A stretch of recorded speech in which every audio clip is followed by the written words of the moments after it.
황명한 저자의 인터로뱅, 지혜에 대해 묻고 답하다. 1장. 잠언 강해를 시작합니다. 잠언 1장 1절에서 7절 말씀. 다윗의 아들 이스라엘 왕 솔로몬의 잠언이라. 이는 지혜와 훈계를 알게 하며 명철의 말씀을 깨닫게 하며 지혜롭게 공의롭게 정의롭게 정직하게 행한 일에 대하여 훈계를 받게 하며 어리석은 자를 슬기롭게 하며 젊은 자에게 지식과 근신함을 주기 위한 것이니 지혜 있는 자는 듣고 학식이 더할 것이요 명철한 자는 지략을 얻을 것이라. 잠언과 비유와 지혜 있는 자의 말과 그 오묘한 말을 깨달으리라. 여호와를 경외하는 것이 지식의 근본이거늘 미련한 자는 지혜와 훈계를 멸시하느니라.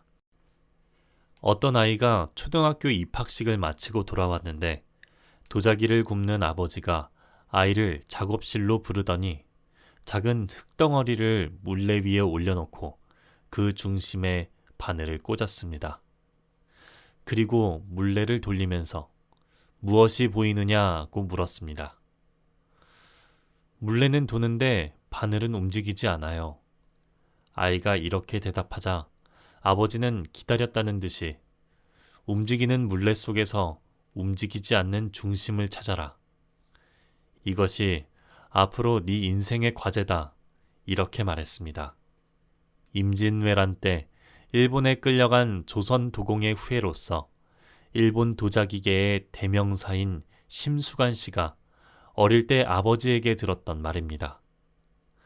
그때는 아버지의 말뜻을 이해할 수 없었고 성장한 뒤에는 끊임없이 기술을 연마하라는 뜻으로 생각했지만 나이가 들면서 그것은 자기 정체성에 대한 가르침이라는 것을 깨닫게 되었습니다. 자기가 일본에서 자기 정체성을 잃지 않고 살아올 수 있었던 것은 아버지가 어릴 때 해주셨던 이 한마디의 가르침 덕분이었다고 합니다. 왜 그 아버지는 그렇게도 자기 정체성을 중요하게 여겼을까요? 자기 정체성의 확립 없이는, 다시 말해서 일본 도공의 흉내나 내서는 이국 땅에서 결코 자기답게 살아갈 수 없기 때문입니다. 참된 신앙이란 무엇인가? 요란하고 복잡한 세상 속에서 움직이지 않는 진리의 중심을 찾고 만나고 그 안에 거하는 것입니다. 그분은 하나님입니다. 하나님 안에 있을 때 내가 누군지 자기 정체성이 확립됩니다. 그리고 이것에 따라 내 인생의 가치와 방향, 내용과 방법이 달라지는 것입니다. 어떤 사람이 물맷돌을 끈에 묶어서 빙빙 돌린다고 합니다. 원 운동에는 두 힘이 공존합니다. 밖으로 나가려는 원심력, 안으로 들어오려는 구심력입니다. 구심력만 있으면 안으로 쪼그라들고 원심력만 있으면 어디론가 날아가 버립니다. 두 힘이 공존할 때 커다란 원이 그려집니다. 구심력을 사실의 힘이라 하고 원심력을 해석의 힘이라고 합니다. 다시 말하면 사실이 기초이고 그 사실을 기초로 해서 넓게 해석하는 일은 아름다운 일입니다. 하나님과 하나님의 말씀이라는 절대 진리를 붙잡고 그 사실을 기초로 다양한 세상을 향해 나아갈 때 우리는 안전하게 커다란 원을 그릴 수 있습니다. 안전하고 폭넓은 삶을 살 수 있다는 말입니다.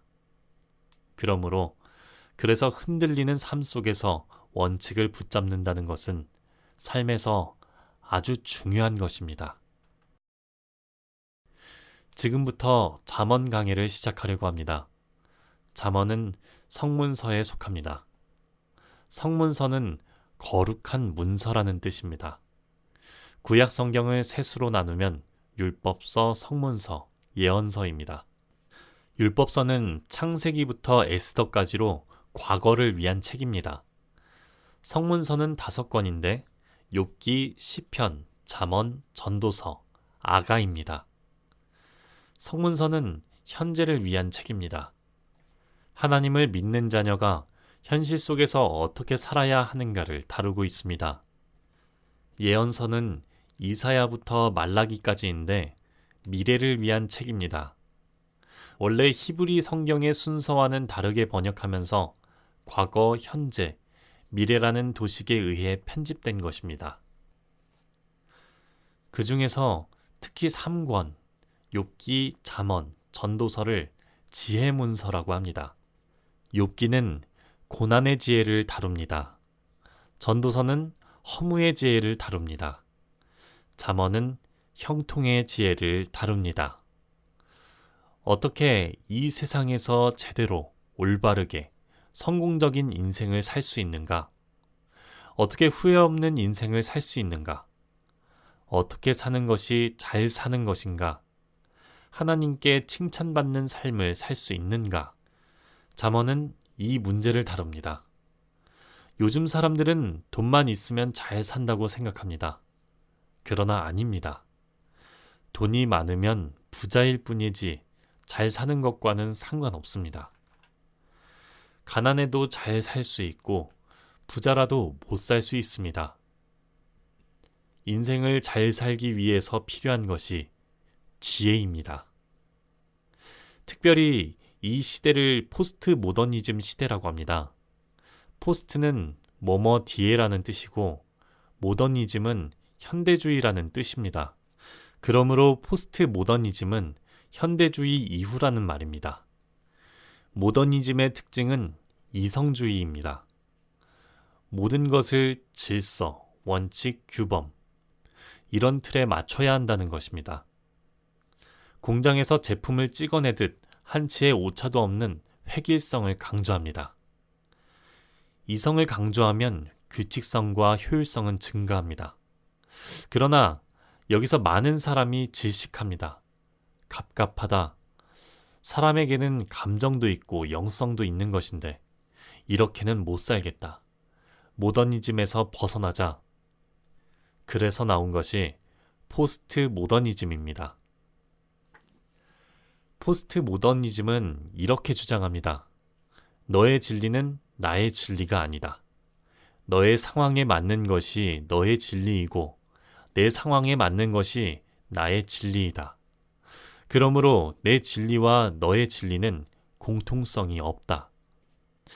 다시 말하면 진리의 보편성, 진리의 절대성을 부정합니다. 다시 말하면 이것은 악이다 라고 했을 때 옛날에는 모두가 동의했습니다. 맞아, 이것은 악이야. 그런데 이제는 그렇지 않습니다. 그게 왜 악이야? 어떤 사람에게는 낭만이고 어떤 사람에게는 멋이고 어떤 사람에게는 죄야. 이것이 포스트 모더니즘입니다. 절대 진리가 없는 시대.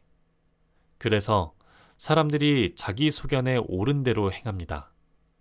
개성과 창의성, 다양성이 인정되고 관용을 중시합니다. 그러나 치명적인 약점이 있습니다. 권위와 질서를 부정합니다. 변치 않는 중심, 흔들리지 않는 진리를 인정하지 않습니다. 그러나 인생에는 원칙이 필요합니다. 왜냐하면 하나님이 인생을 아무렇게나 만든 것이 아닙니다. 질서와 법칙을 따라 살게 만들었습니다. 물건에는 사용 설명서가 있습니다.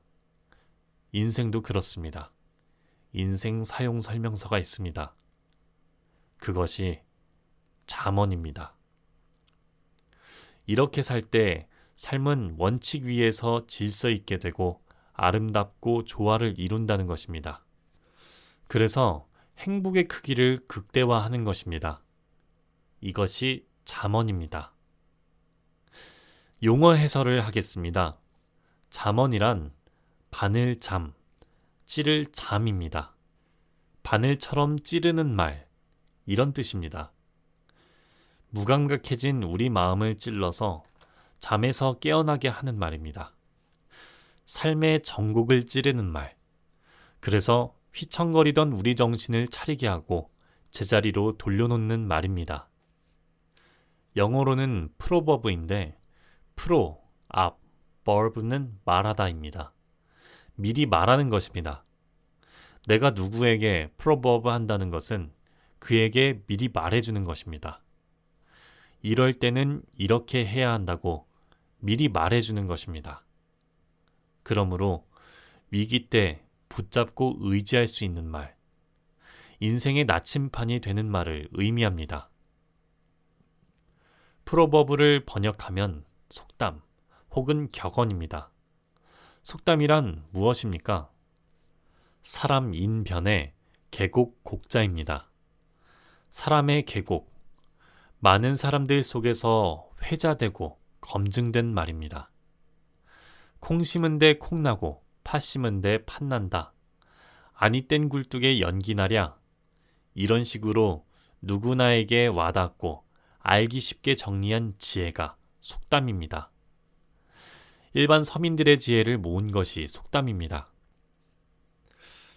반면에 격언은 학자들이나 전문가들이 배우고 깨달은 지혜를 말합니다. 격언은 칠격의 말씀 언입니다. 치는 말입니다. 무디어진 우리를 쳐서 깨우치는 말입니다.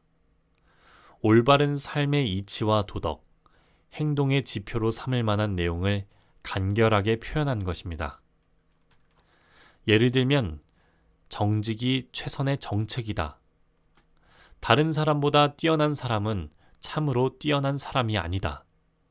이전에 자기보다 뛰어난 사람이 정말 뛰어난 사람이다. 이런 것들이죠. 격언에는 두 종류가 있는데 하나는 일반 격언이고 또 하나는 아포리즘입니다.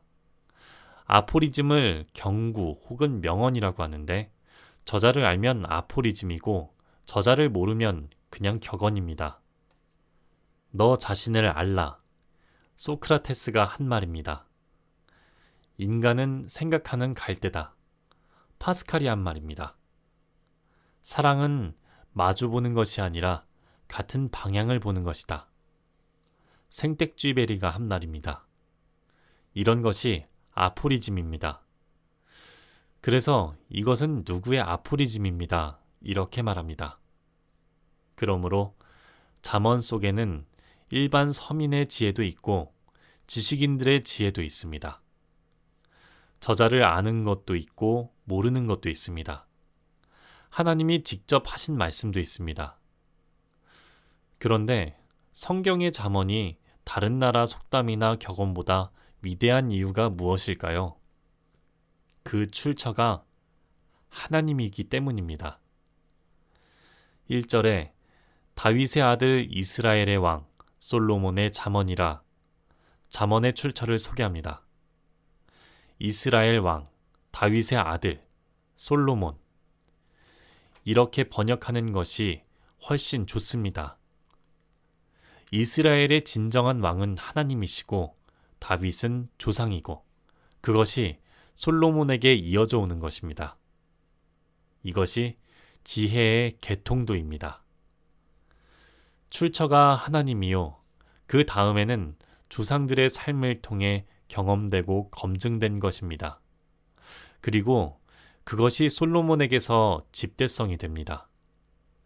열왕기상 4장 32절 34절에 그가 잠언 3000가지를 말하였고 그의 노래는 1005편이며 그가 또 초목에 대하여 말하되 레바논의 백향목으로부터 밤에 나는 우슬초까지 하고 그가 또 짐승과 새와 기어다니는 것과 물고기에 대하여 말한지라. 사람들이 솔로몬의 지혜를 들으러 왔으니 이는 그의 지혜의 소문을 들은 천하 모든 왕들이 보낸 자들이라. 보면 그가 잠언 3000가지를 말하였고 그의 노래는 1005편이며 이런 말이 나옵니다.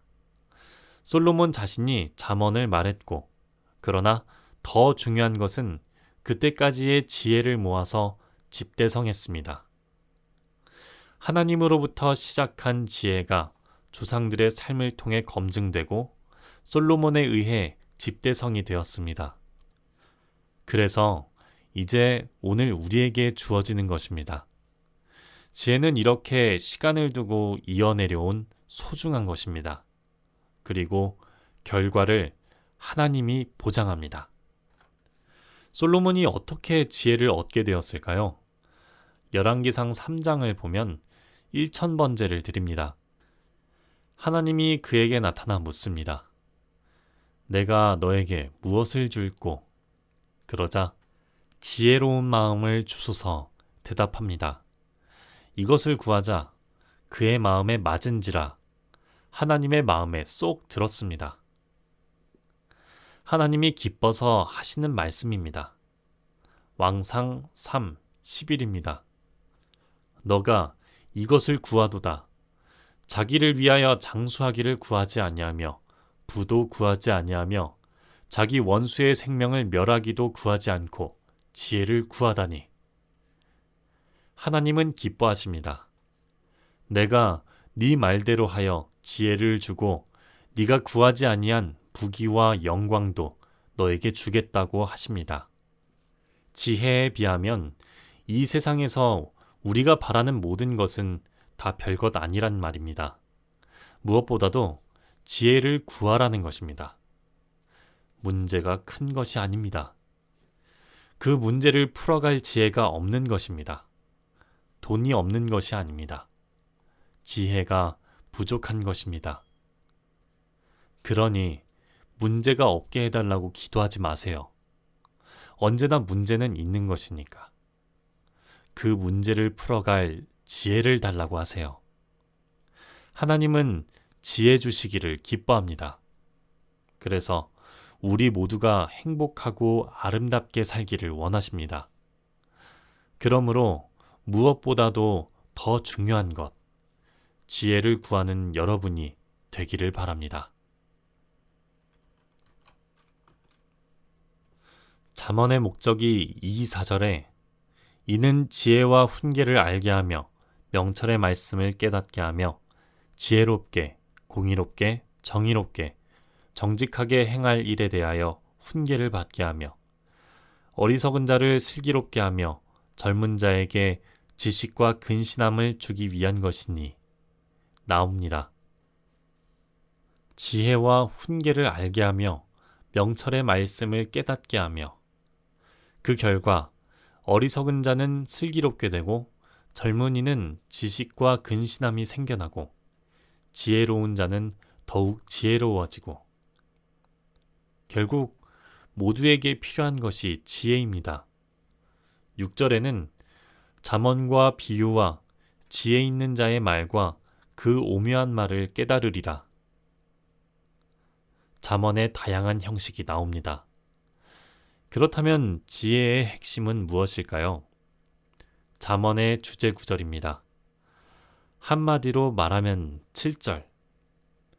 여호와를 경외하는 것이 지식의 근본이거늘 미련한 자는 지혜와 훈계를 멸시하느니라입니다. 여호와를 경외하는 것이 지식의 근본이다. 잠언 전체의 핵심입니다. 여호와를 경외하는 것이 지혜의 근본이 아닌가요? 잠언 9장과 10절. 여호와를 경외하는 것이 지혜의 근본이요 거룩하신 자를 아는 것이 명철이니라를 보겠습니다. 여호와를 경외하는 것이 지혜의 근본이다. 그러므로 여호와를 경외하는 것이 지식의 근본이며 지혜의 근본입니다. 경외란 한마디로 하나님을 인정하고 사랑하고 존경하고 순종하려는 자세를 말합니다. 하나님 앞에서 자기 한계를 인정하고 그분을 높이고 예배하는 것입니다. 이런 경외심이 사람을 사람되게 하는 것입니다. 여러분 속에 하나님을 경외하는 마음이 가득하게 되기를 축원합니다. 그럴 때 올바른 지식이 세워지고 올바른 지혜도 생겨나는 것입니다. 여러분, 하나님이 없다는 무신론자와 내가 하나님이라고 생각하는 범신론자, 하나님은 살아계시고 나를 창조하셨고 세상을 다스린다고 믿는 유신론자 같은 사람이라고 생각하십니까? 아닙니다. 전혀 다른 사람입니다. 그리고 아주 다른 인생을 살아가게 됩니다. 진정한 인간이 되기 위해서는 인간을 만드신 하나님을 인정해야 합니다. 그 하나님을 인정하고 경외하고 사랑해야 합니다. 그럴 때 세상을 바라보는 눈이 바뀌고 인생을 바라보는 눈이 바뀌고 자기 삶의 자세가 바뀌고 모든 것이 바뀌는 것입니다. 안경을 끼고 세상을 보면 그 색깔로 보입니다. 하나님을 믿는 사람들은 신앙의 눈으로 모든 것을 바라봅니다. 그러나 하나님이 없는 사람들은 그 눈으로 세상을 바라봅니다. 이것은 결코 같은 세상이 아닙니다. 그러므로 지혜와 지식의 근본은 여호와를 경외하는 것입니다. 세 개의 동심원이 있습니다. 가치의 동심원이며 동시에 삶의 동심원입니다. 가장 바깥 원은 행동 양식입니다. 그 가운데 원은 가치 체계입니다. 마지막 가장 작은 원은 신앙입니다. 그가 믿는 내용입니다. 무엇을 믿는가? 어떤 신을 믿는가? 어떤 신과 어떻게 교제하고 있는가? 신앙이 가치체계를 만들고 그 가치체계에 의해 그 사람의 행동 양식이 나오는 것입니다. 여러분 존재의 가장 깊은 곳에 여호와를 경외하는 마음이 가득하기를 바랍니다. 저는 목사이지만 오 주여 하는 사람은 별로 좋지 않습니다. 왜냐하면 믿음은 좋지만 삶이 없기 때문입니다. 또한 이 세상에서 살아가는 요령은 아주 좋지만 그 속에 신앙이 없다면 그 인생은 공허한 것입니다. 하나님 중심으로 세워진 인생, 그리고 이 세상에도 바르게, 진실하게, 아름답게, 풍성하게, 질서 있게 행복하게 살아가는 균형이 필요하기 때문입니다. 그 비결은 잠언을 공부하는 것입니다. 어떤 사람이 비행기를 기다리고 있는데 옆에 있던 사람이 자기를 바라보며 투덜거렸습니다. 인생이 너무 고달프다고 했습니다. 이 사람은 호기심이 생겼습니다. 선생님의 인생 이야기를 들어보고 싶습니다. 그러자 그 사람은 기다렸다는 듯이 말했습니다. 아내가 도망갔습니다. 그리고 나는 파산했습니다. 직장도 잃어버렸습니다. 하나님은 나에게 너무도 불공평합니다. 이럴 수가 있습니까? 그 말을 듣고 대답했습니다.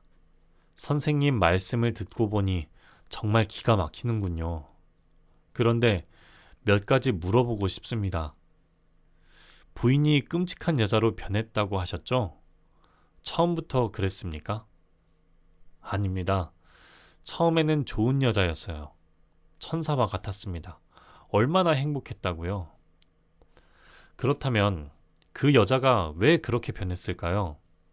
선생님은 부인을 어떻게 대하셨습니까? 남자로서 아내에게 충실했습니까? 혹 여러 가지 어리석은 일로 파경의 단서를 제공한 것은 아닙니까? 물론 나도 아내에게 실수한 게 있어. 또한 파산하셨다고 했는데 돈을 아무렇게나 멋대로 지출한 적은 없습니까? 버는 것보다 더 많이 쓰지는 않았습니까? 어리석게 충동 구매한 적은 없습니까? 그런 실수가 없는 사람이 어디 있겠소? 아무도 일자리를 주지 않아 속상하시죠? 한 가지만 묻겠습니다. 선생님은 좋은 직원이었습니까? 다니던 직장에 전화해서 물어보면 선생님 같은 훌륭한 직원을 잃은 것을 안타까워하고 있을까요?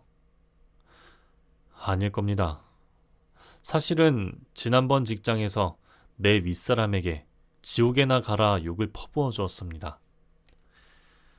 제가 들어보니 선생님은 잘못된 씨를 너무 많이 뿌렸습니다. 그래서 지금 그 결과를 거두는 것입니다. 그럼 어떻게 하면 됩니까? 제가 권해드리고 싶은 말은 오늘 당장 지혜의 학교에 입학하라는 것입니다. 그런 학교가 어디 있습니까?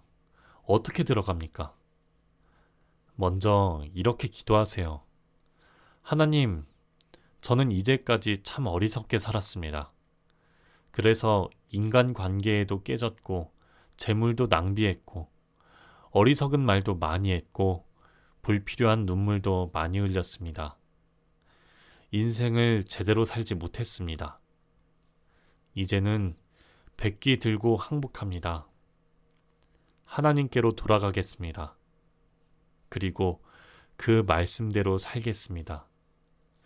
지혜를 주시고 제 인생을 회복시켜 주소서.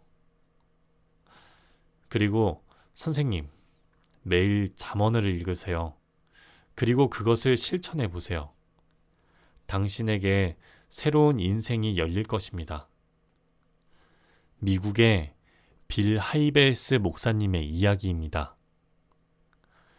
잠언을 통해 참된 지혜를 배우며 여호와를 경외하는 신앙인이 되고 깨어진 삶이 회복되기를 축원합니다. 황명한 저자의 인터로뱅, 지혜에 대해 묻고 답하다 1장 잠언 강해를 시작합니다 중에서